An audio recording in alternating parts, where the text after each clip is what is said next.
Candid Conversation Season 3 with Mwangi Chege. Here we enlighten minds, inspire people, and enrich lives.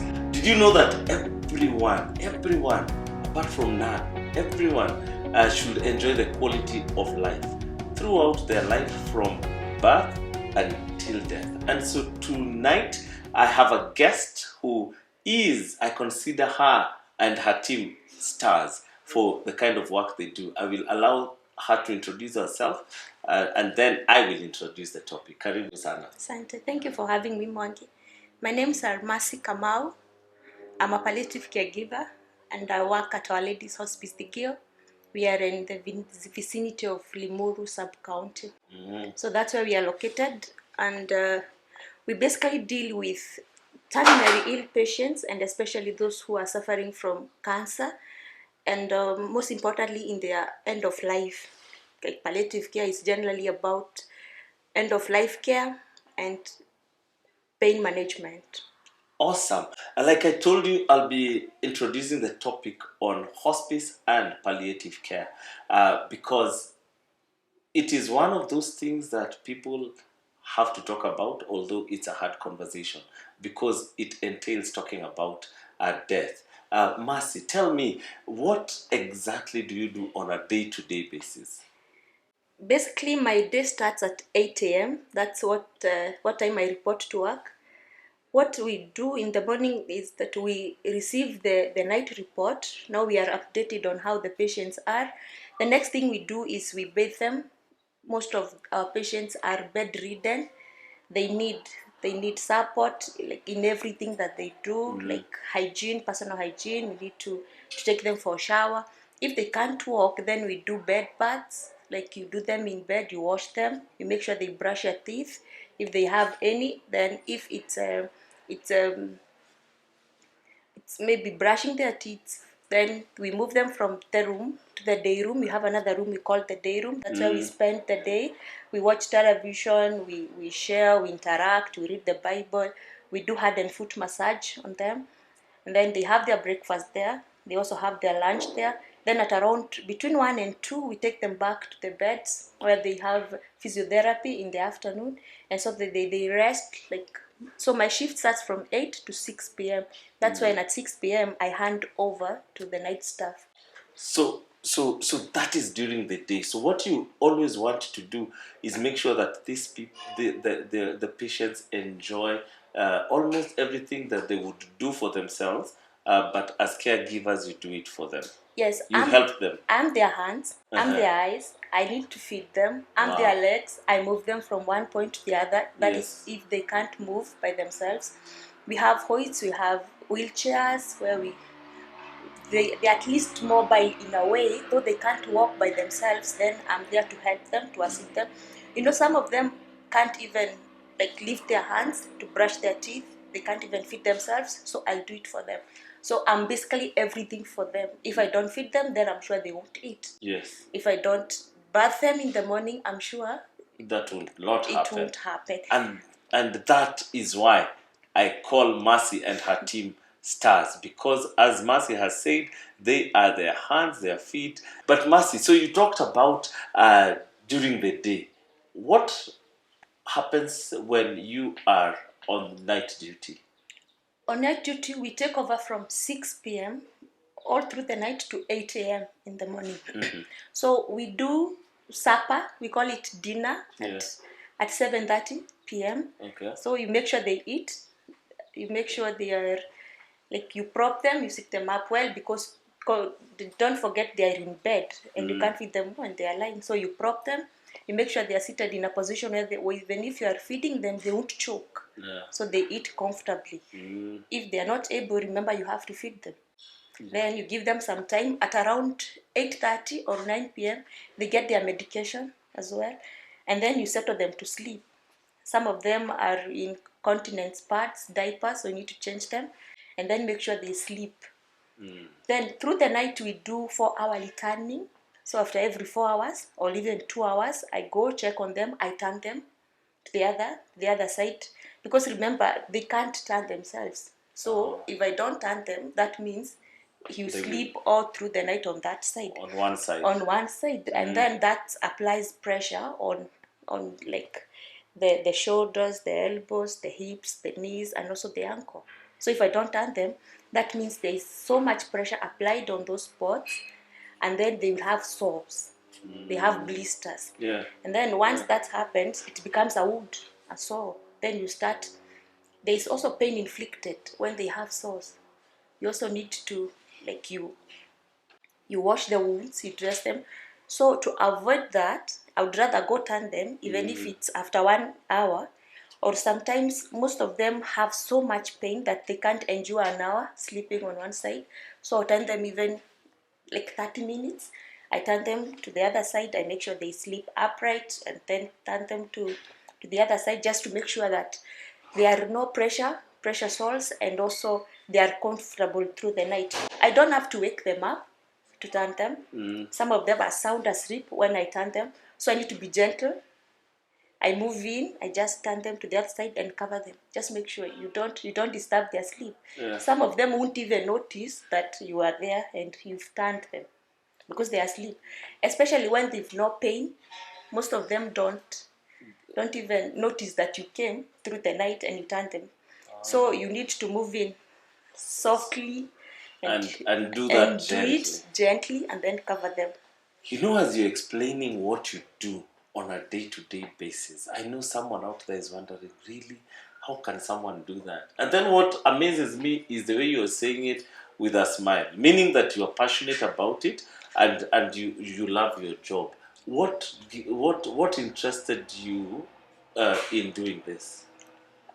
I would say, one, I love what I do. I'm so passionate about patients, especially those who can't help themselves.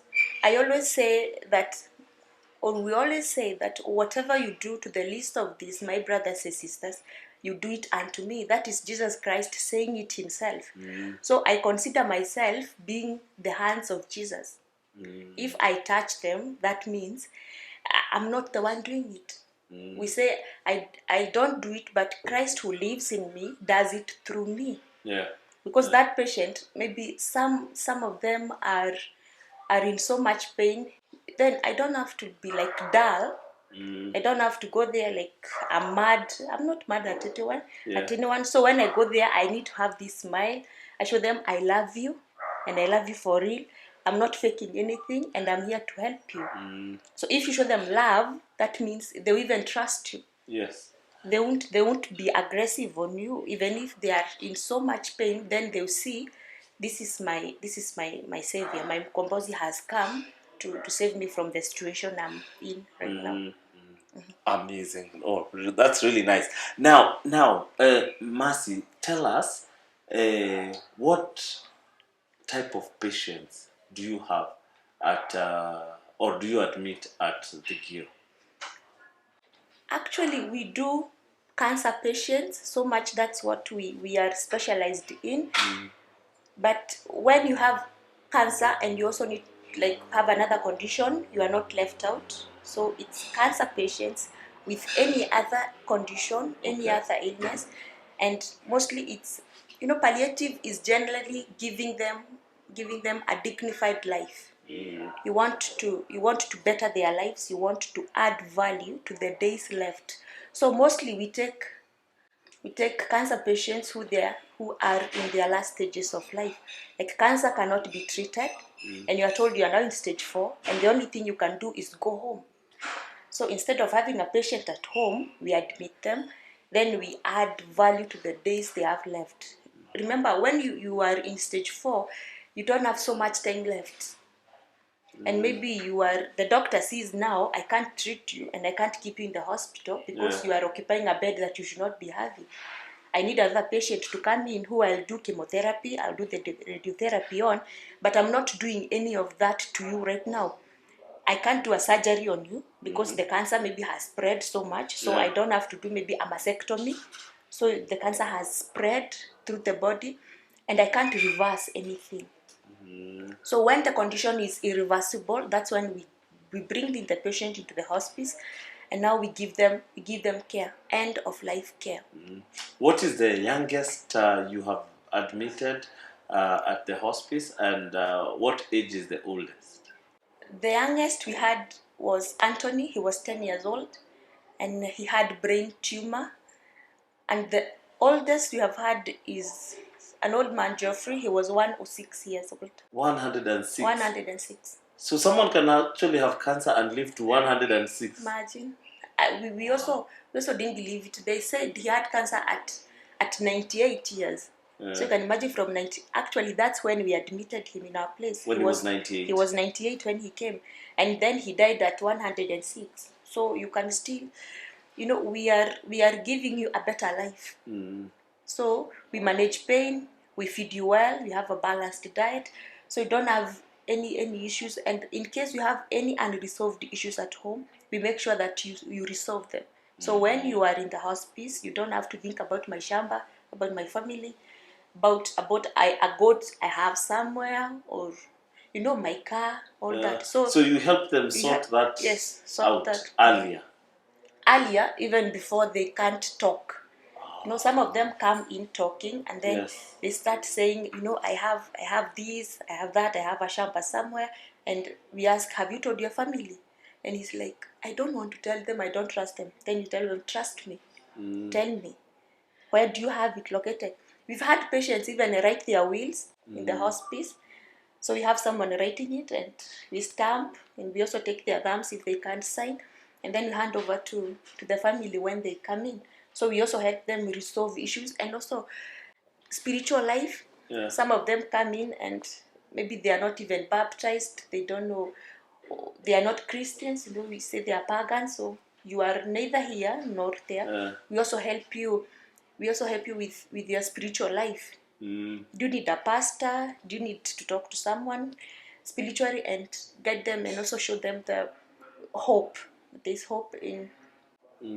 So it's not just physical. I like that you're saying you help people through the process towards the end of life, but you make it quality, and that these people enjoy their days towards the end, and also looking at that old man called Geoffrey, then it means that cancer is truly not a death sentence. If he came to the hospice at 98, Yes. and died when he was 106. So that's a whole 8 years. Yeah. Then 8 years you can do a lot with it.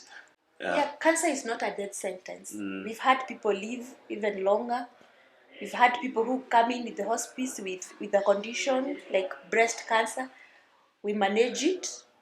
Then we sometimes the condition improves so well, and they say, now I want to go home. We've had success stories. People go home and they are living so well, and then maybe like they have another condition that brings them down. Remember, it's not cancer that brings you down like completely. It's because of these other underlying conditions. Okay. Or maybe the cancer is too much and feeding on the other cells. Yeah. And that's why now you go down. So basically, cancer is not a death sentence. Awesome. We'll take a break here at Candid Conversations. We take a break, and when we come back, we will be talking more about what goes on at the hospice and also about palliative care. Stay tuned.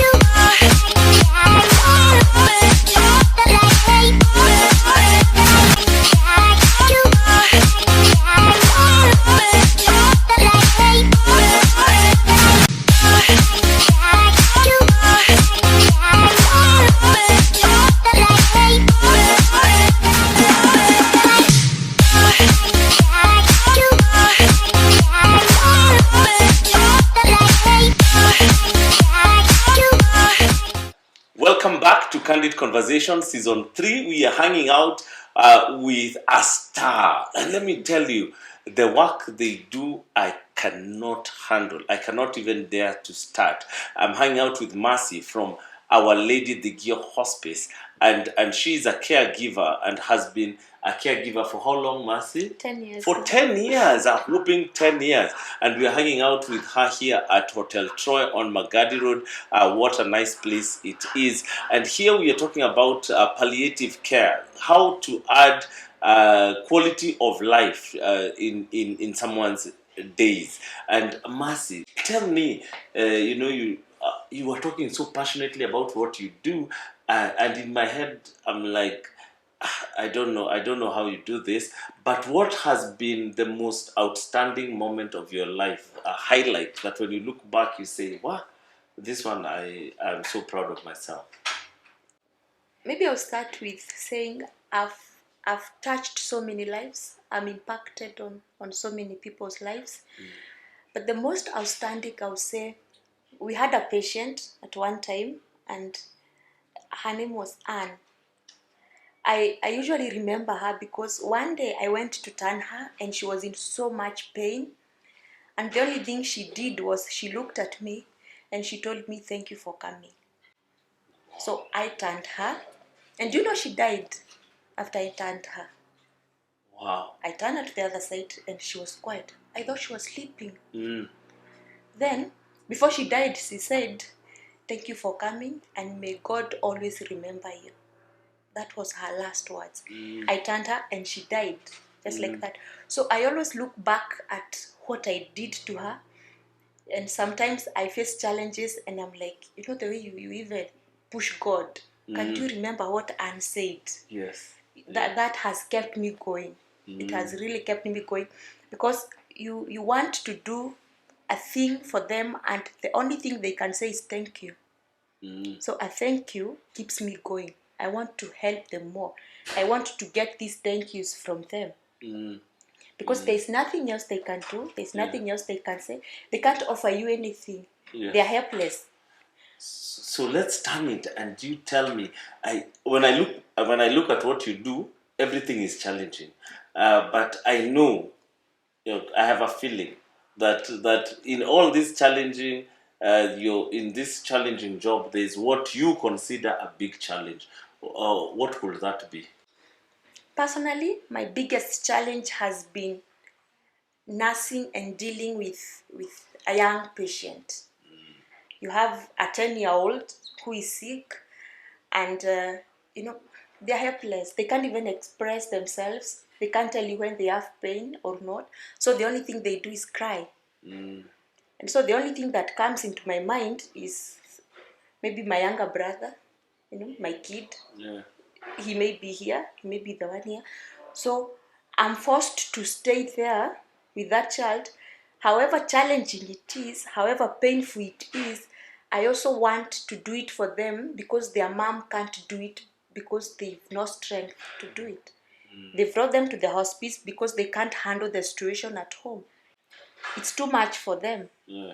Like the child is crying all through. Yeah. Whether hungry, whether in pain, distressed, like he's tired of lying on one side. He can't tell you what he wants, or even sometimes they shout. So the only thing we do, or I do, I stay there with them. I want to turn them every oftenly because I don't want them to cry.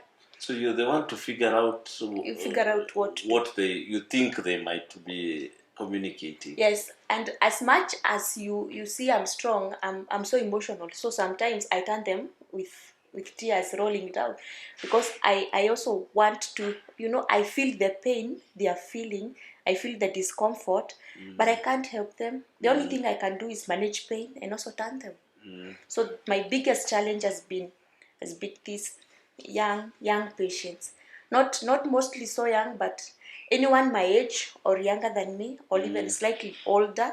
It has been a big challenge Tough. because I see a bright future, and now it's been cut off. Yeah. So they some of them might not even maybe have started a family, or maybe they were in school.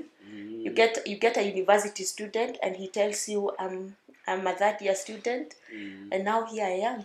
That's really heartbreaking. I remember one time I visited, and there was a young lady there who was, I think, 21 or something, just in university. That's what was really heartbreaking. But tell us, COVID is here. It has been here for quite a while, and I know that COVID-19 has changed many things. How has COVID affected the day-to-day at the Gale Hospice? One, we are not income generating facility. We go out to the community, we help. So mostly we depend on donations, and so most of our donors have like cut off because their income is not, it's not too much, like they can't continue supporting the hospice. And also sustaining the hospice has been a challenge, considering now you don't have funds. Most of the patients are not paying because you are doing a charity work sometimes. So you find that, fine, we don't lack basics, but it's really dropped. Even the patients, it has been so, the numbers are so low. I see it like most of people have been shut off from work, so they are no longer working. And if they have a patient at home, they would rather take care of them than take them to a facility, because they can't afford to pay. They can't afford to pay. So I would rather keep my mom at home, do it myself, because I'm not even going anywhere. I'm now at home. Yes. And even if I'm going out, maybe I go out for an hour and then I'm back. So I would rather do it myself. I would get a cousin, a sister, and then you are interchanging the duties. So the admissions in the hospice has really gone down. I take that like for a reason. Yeah. Just to relate, what is the advantage of me bringing my patient to you instead of me taking care of them at home? What's the advantage? Number one, there is the emotional challenge. Sometimes there are things you can't do for your mother. Yeah. As much as you are a daughter, there are things you can't do for your mother. But then once you bring them to me, I'm not directly related to the patient. And number one, patients tend to believe, or even us, we want to go to a hospital when we are sick, when we are not feeling well, because you want this new environment, you want these new faces on you. Because when you are at home, when the patient is at home, once she says, I'm not going to take tea, you can't force them. That's your mom. Yeah. You can't push them. And then she says, I'm not going to take a bath today, it's cold. Or I'm not feeling like I want to take shower. Or I'm not feeling like I'm going to eat anything. So it becomes a challenge at home because you can't force them. Or maybe you don't have this variety of things to do. You don't have the knowledge. Like you can't tell them, you can't interrupt their thinking. So, like mom said, she can't eat. And so, what am I going to do? You are helpless. But once you take them out there, you bring them to us, she'll see me today in the morning. She rejects my porridge. I'll give it to somebody else. Take it to her. Make sure she drinks. She's used to me.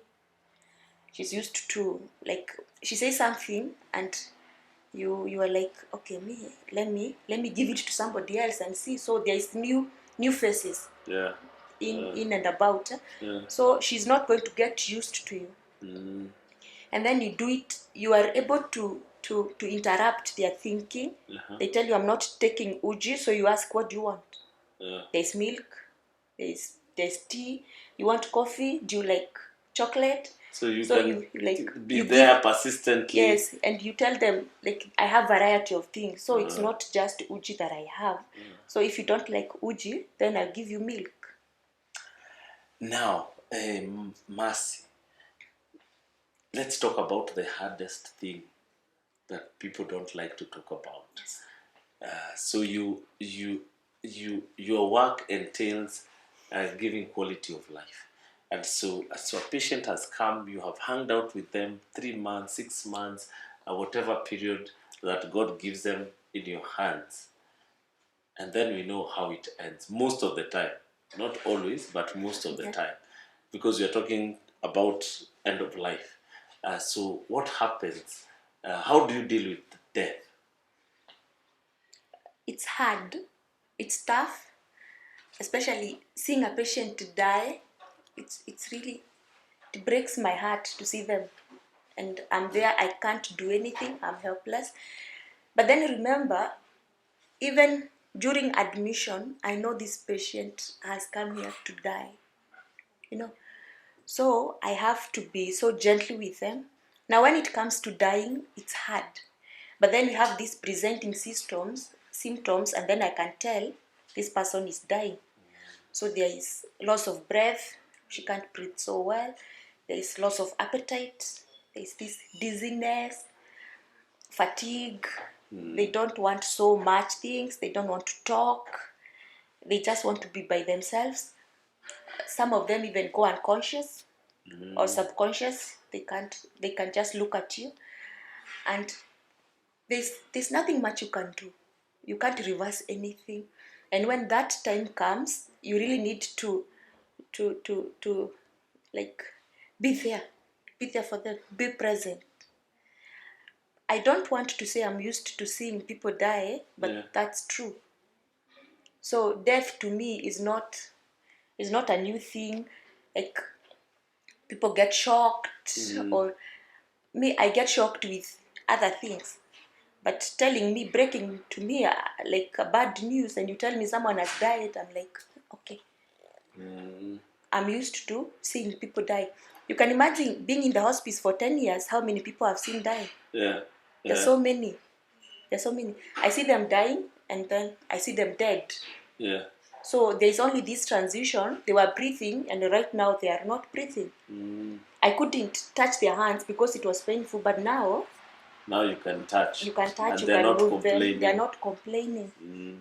They were not able to eat, and then sometimes I'm happy because she was in too much pain, and you say, well, it's good she has rested. Now, it's really hard seeing someone die, and the only thing we do, like, you be present there. If the family members are not around, you can just be there. Some of them open their eyes, they look at you, you see them smile, and you think, like, she has seen I'm her daughter, and maybe she'll die peacefully.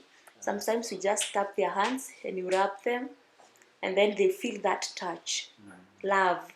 You know, we give them tender love and care. TLC. Tender love and care. You are there with them, even at their dying time. You keep company. You know, you tell them you are not alone. I'm here with you, and let them not feel like they have been abandoned. So we stay there with them, though it's hard.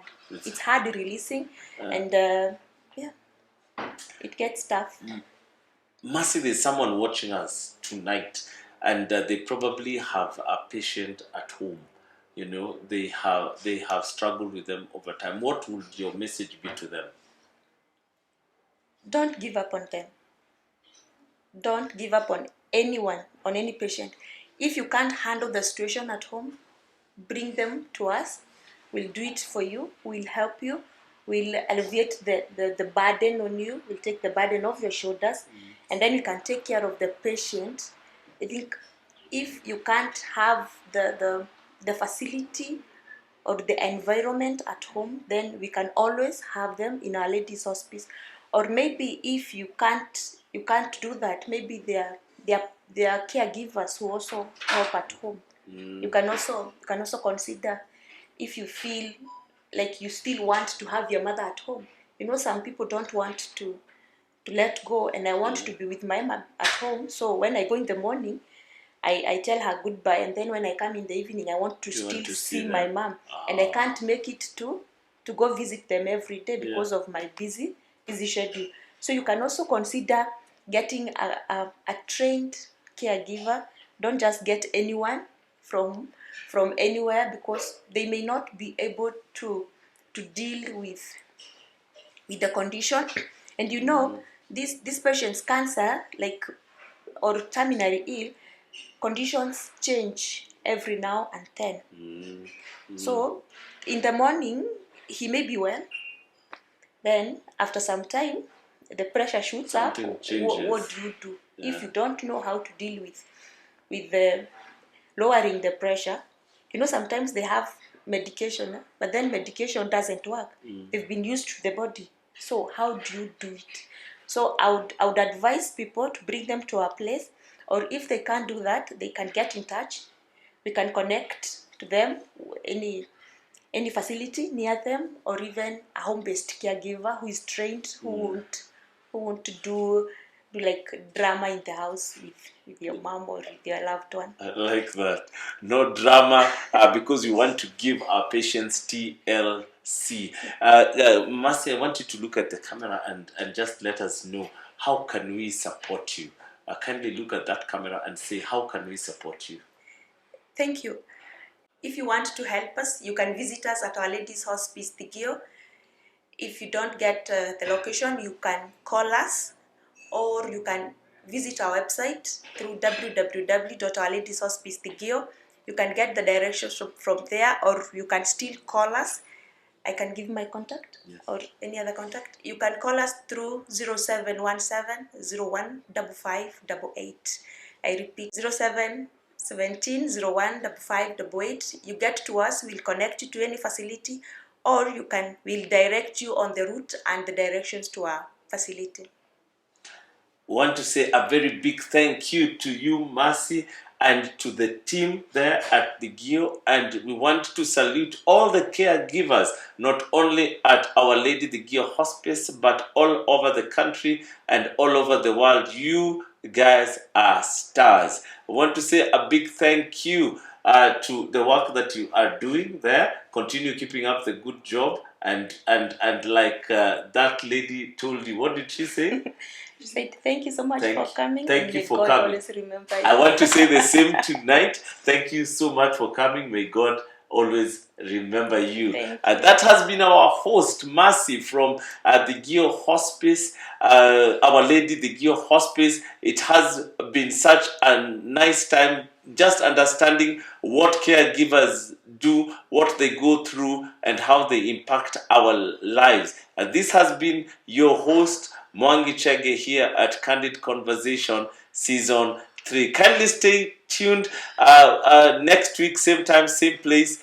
God bless. Thank you for coming, and God always remember you.